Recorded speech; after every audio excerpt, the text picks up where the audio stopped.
Welcome to the Doubles Only Tennis Podcast, where you learn the best doubles lessons to improve your game and win more matches while getting to know some of the top doubles players and coaches on the planet. I'm your host, Will Bochek.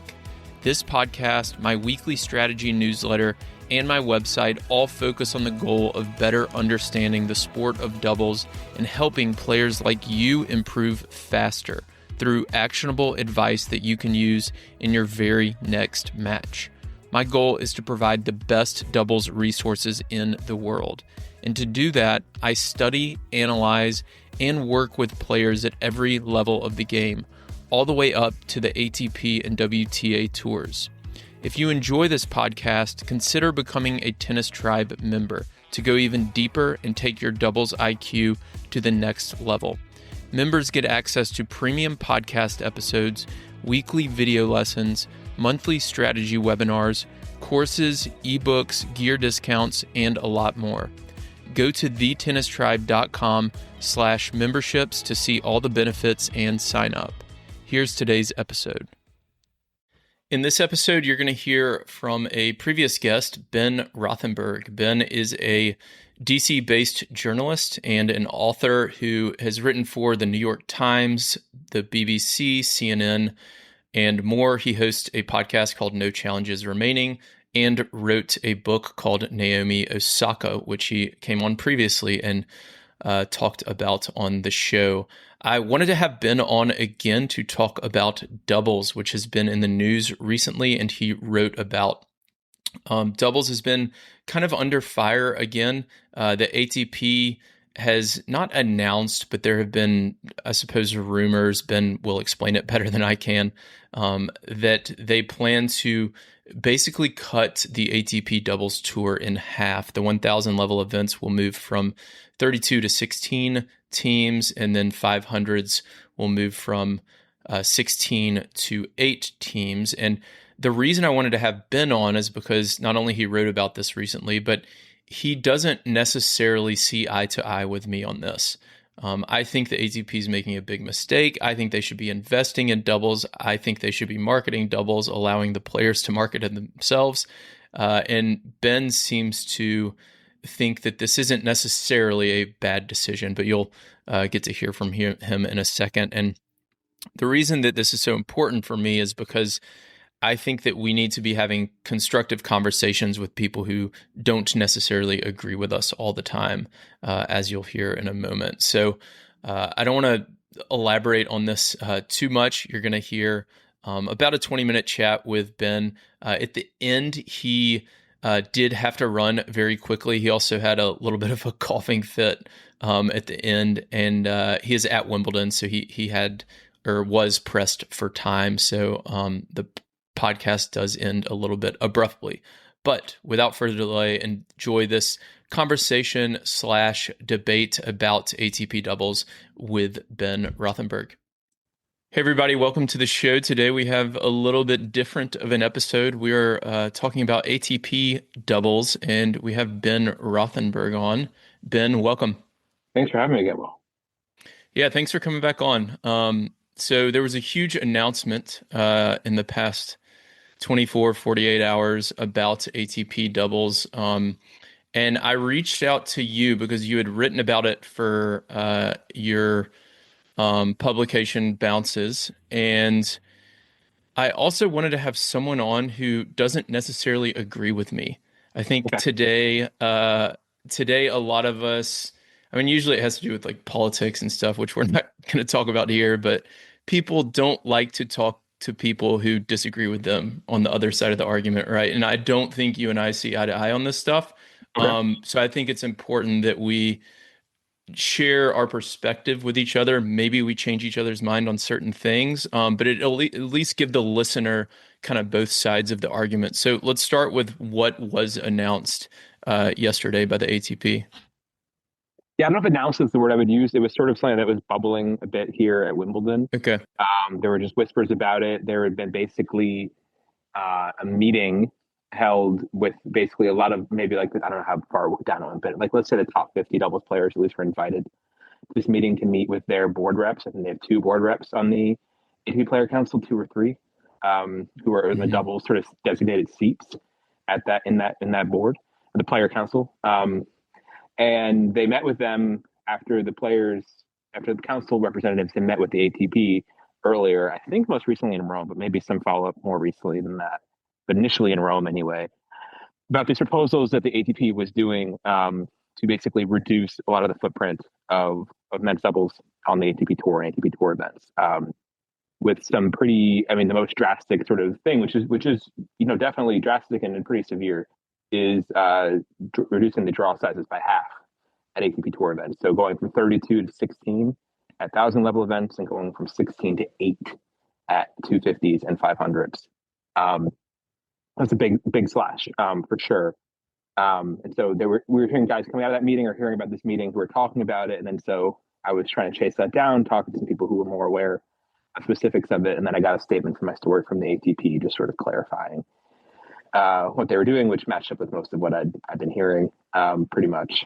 So it wasn't like they put out like an announcement. This is still all provisional. This is all proposals that they're floating internally as part of this overhaul or overview, is probably a better word for it, review they're doing of tour structure, which they're internally calling Product 28 for 2028, which is when the year when this new 10th Masters event in Saudi Arabia is being added to the ATP calendar. And so it's seen as a chance with, lots of events are going to get shuffled around and moved around. A few tournaments will be bought out and taken off the calendar, we think, before this Saudi event happens. So it's seen as kind of an inflection point, a chance for them to reset some things. And as they're looking at their tour structure, they decided they did not want as much doubles. They want the doubles footprint to be smaller. They want fewer doubles players on site at tournaments. And I think that was one of the things that got brought up.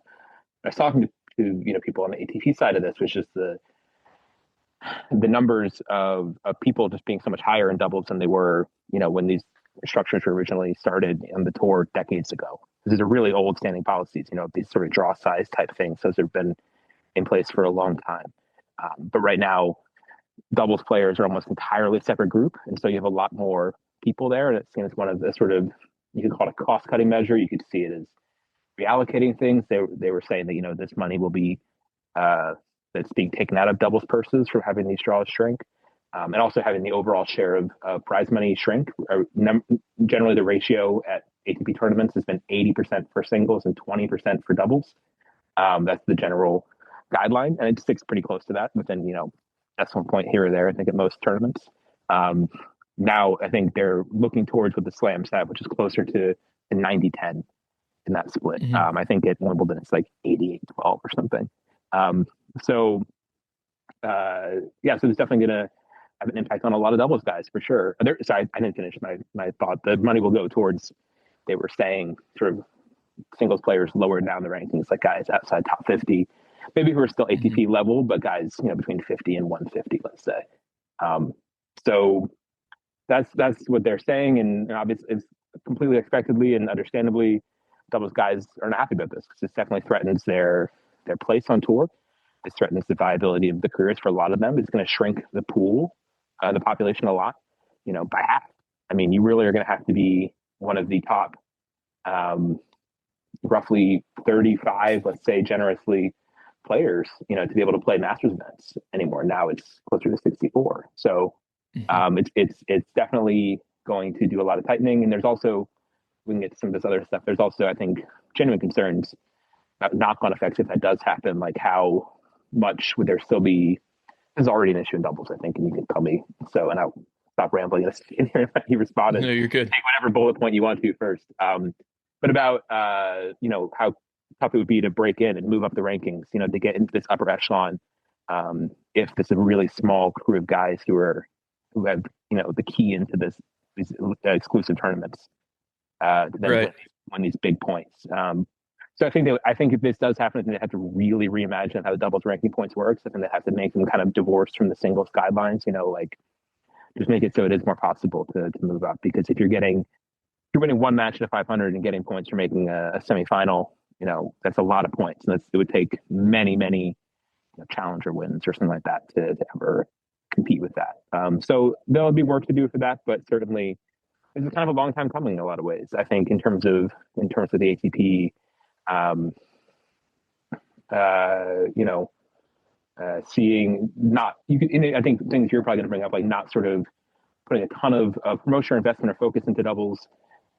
They have not seemed to believe in it as a product in a lot of ways, right? And that can be debated whether that's fair or unfair, that lack of belief, whether or not they gave it a fair chance to be supported. But they're basically now adjusting their sales to what the current wins are, I think, in a lot of ways, and just sort of saying like this is not something that's actually core to our product anymore of what we're trying to present at the ATP Tour. And so let's put fewer of our eggs in these doubles baskets.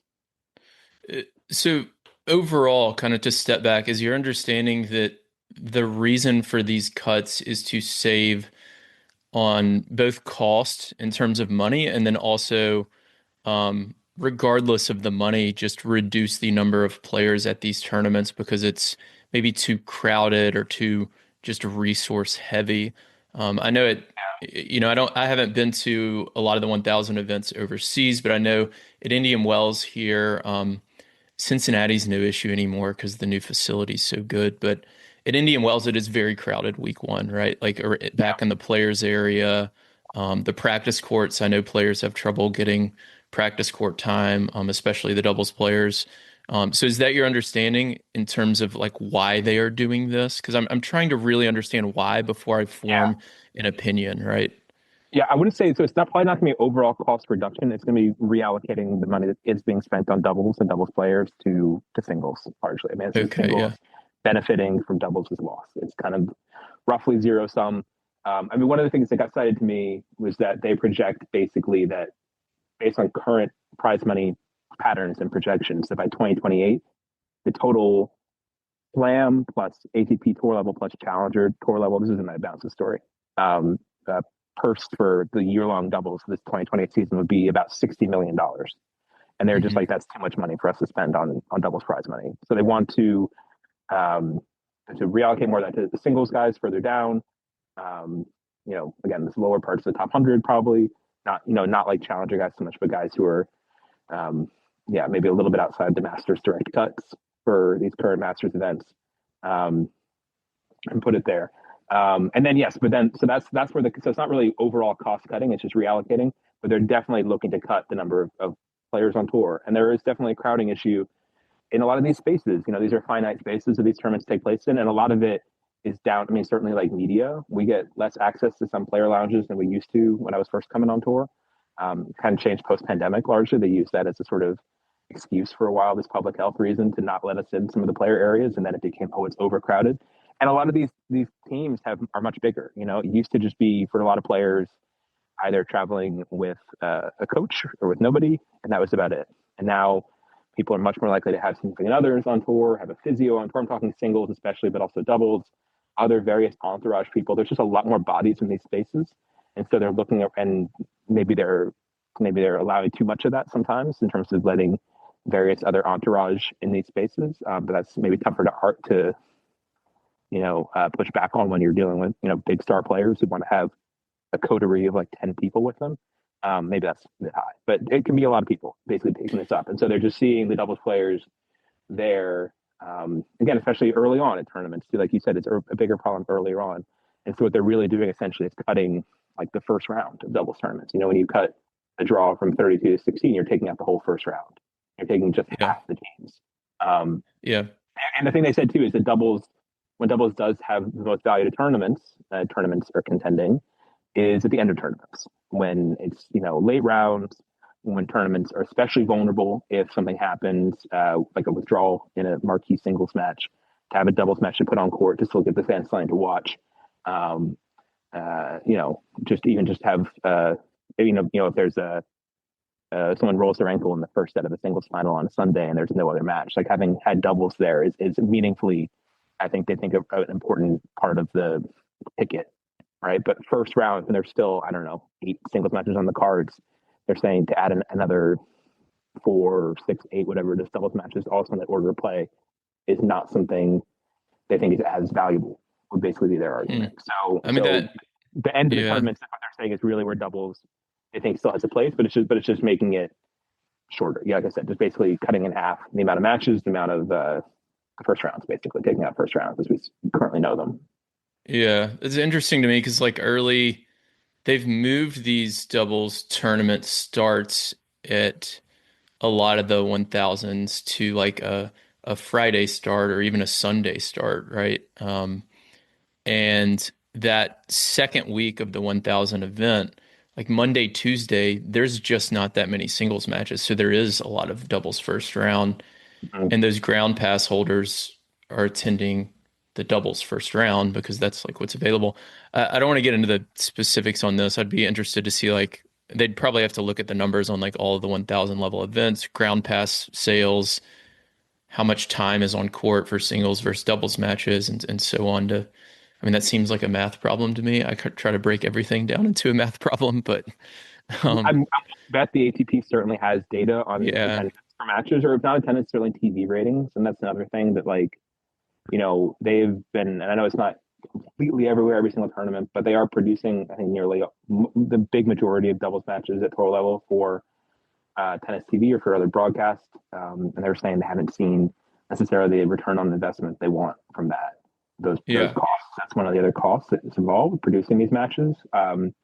And there's something else I was going to say. I'm trying to think of what you were saying. I had some response.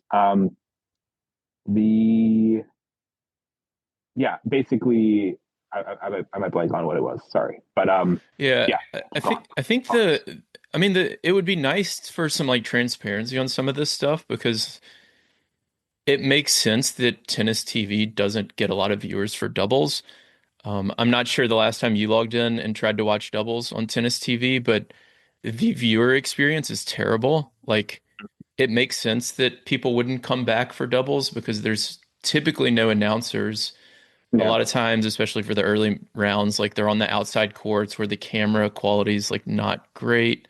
So, Oh, it to me, sorry, I yeah, remember go what I was going to ahead. say.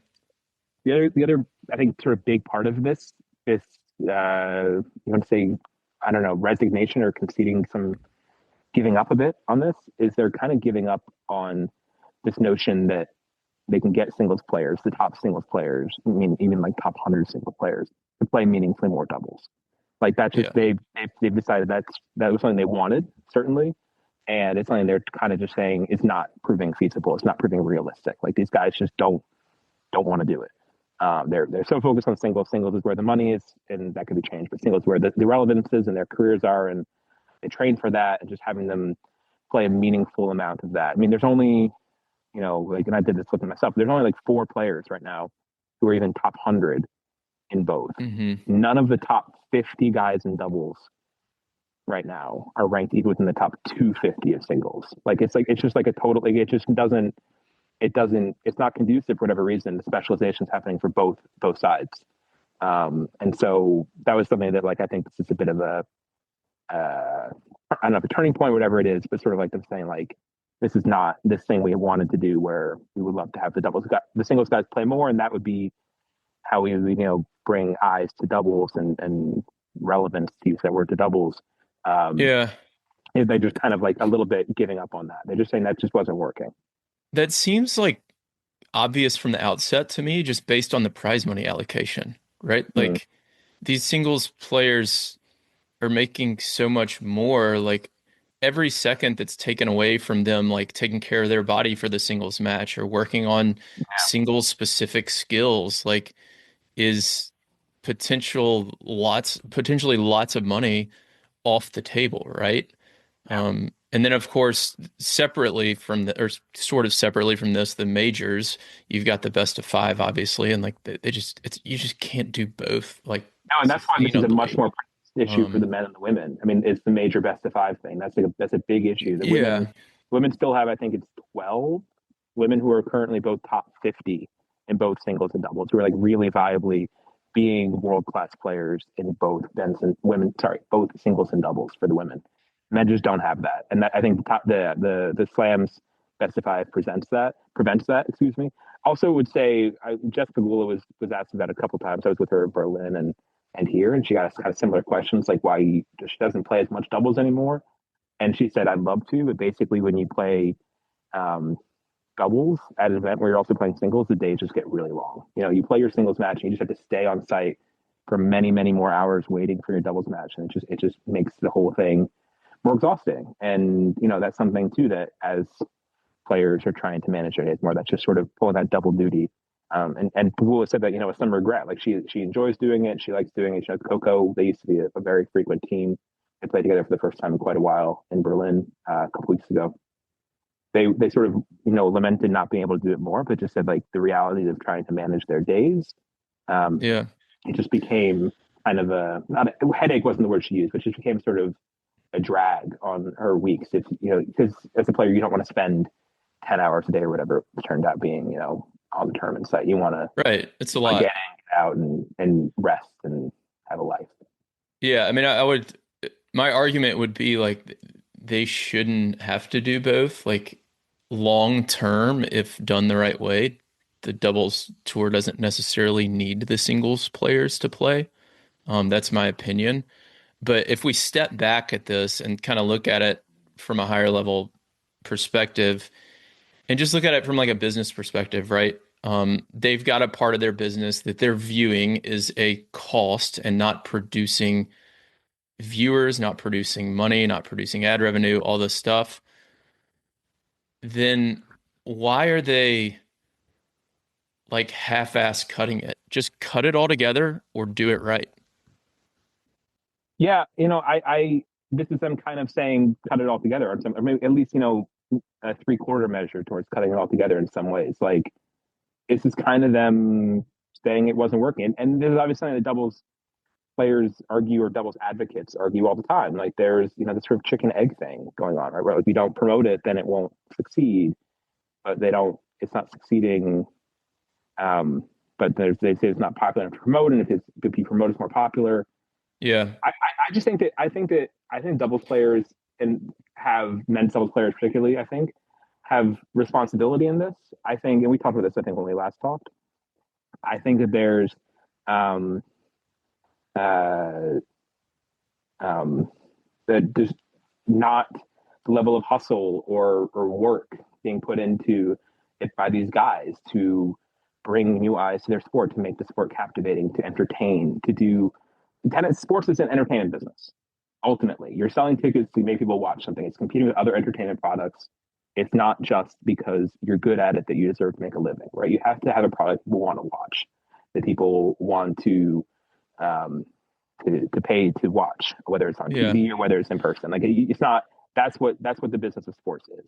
And so I think there's just I can't, and I'm curious for you. Like this is something I've been asking other guys. Like I think there's this huge lack of developed characters and personalities, and you could punt responsibility on this if you're a doubles player and say, but what about the tours doing this for us? But like, and there has to be some initiative and not just feeling entitled to have someone else make this for you. I'm Yeah. curious to ask you this, and this is not to put in the spot, but like, I'm curious who you would say is like the biggest star in men's doubles right now. Like, who's the guy you got to see? Like, cause I don't know who that is. That's someone who's working in tennis pretty full time. I don't know who the compelling characters in men's doubles are. I just don't know. Yeah, I mean, I think you do kind of. So you're right. The players need to be doing this more, but it's also like it's the tour's product. I don't think that doubles players are uh, less able or less capable of like promoting themselves or ha have like more vanilla personalities than the singles players. The singles players just don't have to do it because they've got the marketing dollars behind them, right? Like they're invited to all of this stuff. So I think that, I don't think it's that simple. I think like there's something about doubles right now that's just not enough of a show. I think it's not like, I mean, this is minor, but I was watching like Wimbledon did actually point out like on their Twitter. They haven't done much clipping of highlights from anything at this tournament. Fans have noticed, but they put out a doubles highlight shot. I don't know if you've seen it yet. It was of Neil Skupski hitting Skupski, somebody, yeah, the hitting behind the back shot. Yeah. exactly hitting some behind the back shot, and it was like a cool shot. And Skupski like barely celebrates it. He like pumps his fist to his box, and then he like turns back to Christian Harrison, and they start talking again. Like and honestly, if that's like if you want to like have people care about you, you gotta put a big exclamation point on that shot somehow, right? Celebrate a little bit, whoop it up, make it clear like this was something cool that happened. It was like so low key and so locked in that it just, for me, it kind of fails as a clip, because if you see this thing that's like kind of like blinker, you missed it, amazing shot, and it is an amazing shot, to be clear. It's a lucky shot, but it's an amazing shot. And it for some reason it didn't engage the crowd in the way that he didn't engage the crowd in the way it could have. And I think that there is responsibility. You see singles guys hit that kind of shot, and they would do something bigger to the crowd. I think there's this sort of structural issue with doubles where the guys are increasingly now sort of pointing their personalities towards their partners and their energy and their communication towards their partners, and they're not as reliably. And you watch more doubles than me, so I'm sure you can argue this that I'm wrong, but like that they're not as engaging with the crowd as they were before. Certainly, like obviously we mentioned the Bryants who haven't come up yet as people who really did do a lot of promotion, who did go the extra mile, who did do every possible sponsor meetup and pop up event and pro am and meet and greet and engage with the crowd, all this stuff, all that sort of hustle and energy that Brian has exemplified. And we talked about that before, I remember on your show. Hmm. That's missing in this generation. And so there's lots of ways to capture that, but I just don't see it happening. And again, I don't see. I'm curious. I'm curious if you can actually answer my question. Like, who is the star right now in men's doubles? Who is the show? Who is the person? Who is the player to watch right now in men's doubles? Do you have an answer? I think there's teams to watch in the US last year at the US Open, for example. Cash and Tracy made a deep Yes, run to the semifinals. They were electric. Like they were pumping up the crowd. They were getting into it. They were sharing everything on social media. Um, I there's remember that. Yeah, Raboul and Doumbia, a French team, are really entertaining and fun to watch. Marcelo Arevalo is great to watch. I don't think Pavic quite has those qualities who Arevalo plays with, but I mean he's still a fantastic player. But I think one of we'd have to ask Neil, but like one of the issues with a lot of these like behind the back shots, um, and Wimbledon's different, but I know this is true of like the ATP events, is the players can't post their own highlights, right? So like not only is the tour not marketing their doubles part of their product, they're not allowing the players to do it themselves. So that's a big problem. And like I don't understand TV rights. Like I'm not an expert on this stuff, but it just makes no sense to me. Like you're telling them we're not going to market you, and it's like, well, can we do it ourselves? And I know they've tried to create their own Instagram accounts, and the tours yeah, shut it down. So it's like yeah. that's not that's not No, on them, right? Like that's not fair. I've heard of that complaint, but I still think there can and should have been, and maybe this is a wake up call that comes too late or something. Just again, more initiative, more energy, more work put into selling the game and selling themselves and telling their stories, right? Because you look at, like, I mean, I wrote about Claire Liu on Bounces yesterday. Claire Liu is like a Substack where she writes here about her posts. I know like Helio Vara has a Finnish language blog actually that he does Yeah, pretty he regularly, does. and Yeah. maybe there's some other stuff happening, but it's not like I just don't see the effort and the hustle. I see them sort of clocking in, clocking out to these matches without going above and beyond, without sort of saying yes to every possible ask of them, um, without going above and beyond. And I think there just needs to be more effort when you're marginal in the sport in the view of the sport, honestly, right? Because they're not like getting a TV time. It's not like they're getting these big, even like you said, spotlights on the main social media accounts.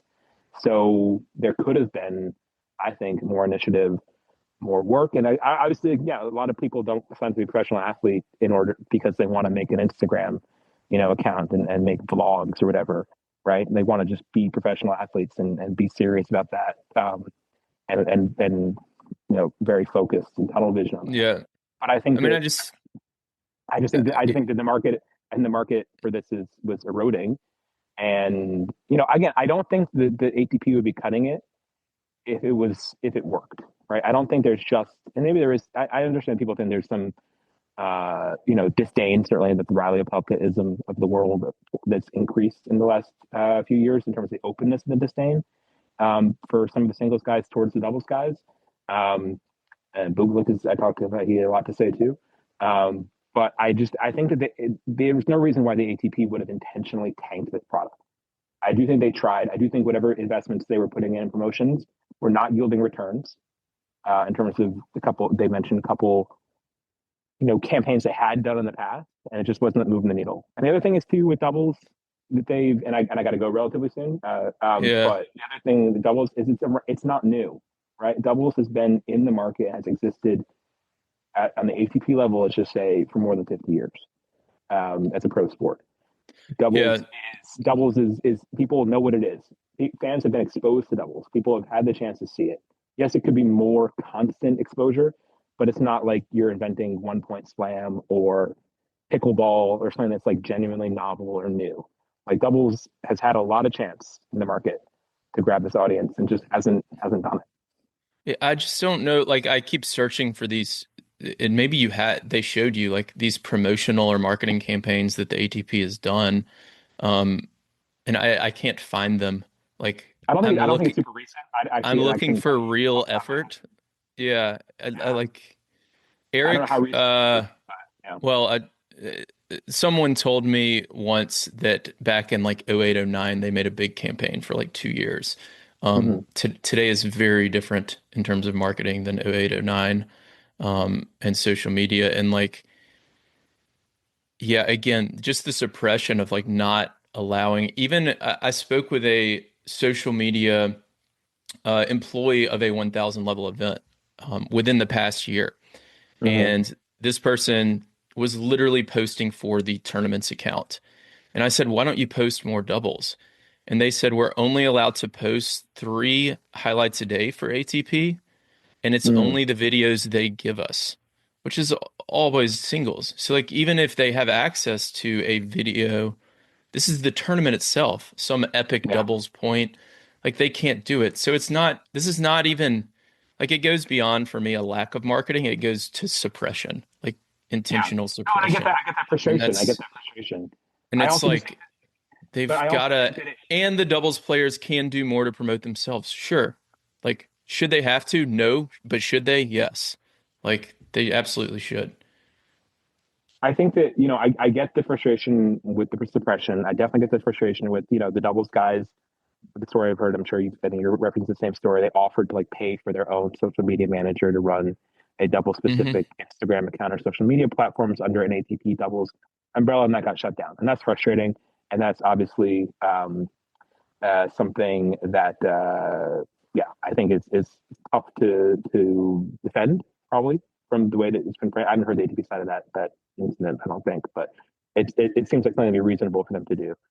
However, I do think the ATP as a for-profit business, like, has enough as which has doubles under its umbrella for 50 plus years again now, like knows what this product is doing in the marketplace and what it isn't doing, and has can sense like if we put money into promoting it, whether even if it was most recently 17 years ago, like, and I imagine it was more recent than that, but when it made a big effort 17 years ago, um, was there any did this move the needle at all? And the answer is no. And maybe they don't see anyone in the players you mentioned, who is elevating beyond that, who is transcending, who they see as a possible star. And this is a star-driven sport, and they don't see that. Like, I mean, even like here at Wimbledon, um, I was really struck in the midst of doing this story that Henry Patton, who's in the top-seeded men's doubles team, did his opening, and he's British, very famously, did his opening round match on court 16, which is, one of the smaller courts that has 3 rows of seats on each side. Like, he's the number one team in the world, and he's British. And God knows Britain is Hmm. starved for success in this tournament. And even still, Wimbledon didn't think that it was the thing to do to put him on even, a medium-sized court. So I'm just struck that this is what people who have more information than I do have decided to do with this. Again, I don't think that and I don't think there was like outcry, and I don't think there's like any, um, I don't think that he's at any sort of, celebrity rock star status in Britain among British tennis fans. I don't think people are really excited about him that I've seen bluntly. So it's just not working. And so, yeah, so then it's a good question, and then I do have to wrap up soon. But like, if doing this halving measure is the right thing, and maybe it can be, because I think that when you reduce the number of characters, it will suddenly, the ones who are left, and it's, give me, I don't know, roughly 20, 30 players who are playing all these tournaments in theory, if they all play the full schedules, those guys are going to get really well known, right? They'll take a much bigger space of the doubles footprint. It'll be almost like F1, which has like, I think like 20 something drivers who are in the circuit, and it's a pretty small closed club, um, and so the fans get to know all of them, right? These people who are left in this halving will suddenly have twice the relative prominence that they did before in the double space. And so it's a chance to cull the herd and make the remaining ones have more space to grow and shine and get attention. So Yeah. that's I mean, maybe, they're yeah. gonna do this. They're gonna start marketing doubles. It's gonna work, and they're gonna be like, "See, we told you so." That's what's I don't gonna know if they're going to happen. start marketing doubles. I don't know if they're going to start. I don't know if this is. I don't know if this is a half step towards eventual extinction. Honestly, I don't know. I can't say that it's going to Yeah, go anywhere. But I do. But I do. That's one silver lining, right? Like if suddenly you're the number 12 doubles guy in the world, you're suddenly in the quarterfinals automatically at every tournament that you play, yeah. It and that's just something to work with. it goes back to like the suppression we talked about, but the other thing we haven't mentioned is like vision. And like for me, you have to think outside the box, which tennis isn't good at generally, to see a world in which like a doubles tour can exist and be profitable and do well on its own. And that means, things that tennis has always been bad at, like allowing fans to move around in the stadium, playing music during the points. Who cares? The doubles players will deal with it, right? Like allowing people to, make it kind of a fun party atmosphere. I don't know, experiment with that and have a Yeah, vision and put some marketing dollars behind it. And I watched I'll end with this. I know you got to run. Like the Australian Open men's doubles this year, I watched a good bit of it from home. And the tournament was fantastic. The points were great. The crowds were good. When I go to Indian Wells every year, I've been to Australia a few times. Like I hear people say, "Oh, we should watch more doubles," right? And I know this is just me, one person in some of these stadiums, but I've been attending these matches for almost a decade now, and it's over and over I hear it, and they're like, "Why don't they put it more on TV more?" And that's just like my tiny marketing. People are messaging me about it. yeah. Um, again, I think with the right vision and the right dollars and marketing behind it, it can. And that's where I think maybe, we don't know because I still don't believe they've done it. Like I don't think they've put forth a valiant, real effort to do it.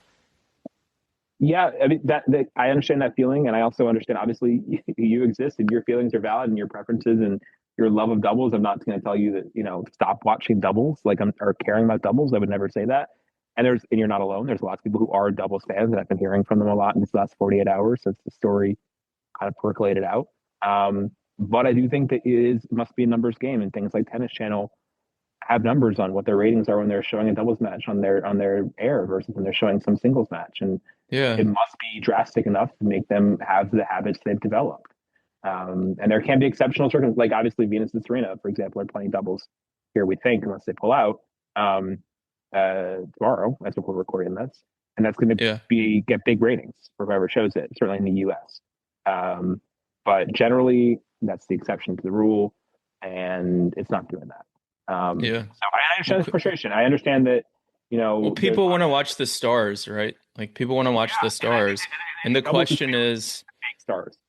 are they stars because they play singles or are they stars because they get marketing dollars behind them? I think I it's think more it's the latter. I don't think so. I don't think so. I think singles is a much better vehicle to meet a character to make a star. Like watching Mochizuki make the fourth round today, he's had no marketing dollars behind him, but he's been very captivating, and seeing him out on court just resonates more clearly than his doubles matches where Well, he's on it's hard TV to get to more. know the players. Yeah, but it's also, but I think that's on TV more because it's a more, excuse me, compelling product. I'm choking for some reason. I gotta go. But, You're good. All right. oh, Thanks a ton, Ben, for coming on. Appreciate it. We'll chat again soon. thanks, man. Sorry. You're good. Bye. Thank you for listening to this week's episode of the Doubles Only Tennis Podcast. If you're interested in diving deeper into the world of doubles strategy, I've created Tennis Tribe memberships that allow me to bring you more podcast episodes, video lessons, webinars, and other doubles content on a weekly basis without relying on paid ads. The lessons inside the membership will help you better game plan with your partner, optimize your practices, and become the smartest player on the court. Go to thetennistribe.com/memberships to learn more and sign up. You can also join my free newsletter on our homepage where I share a new doubles lesson every week. If you want to connect, you can find me on Instagram, Twitter, and Facebook, or contact me through our website. Thanks again for listening.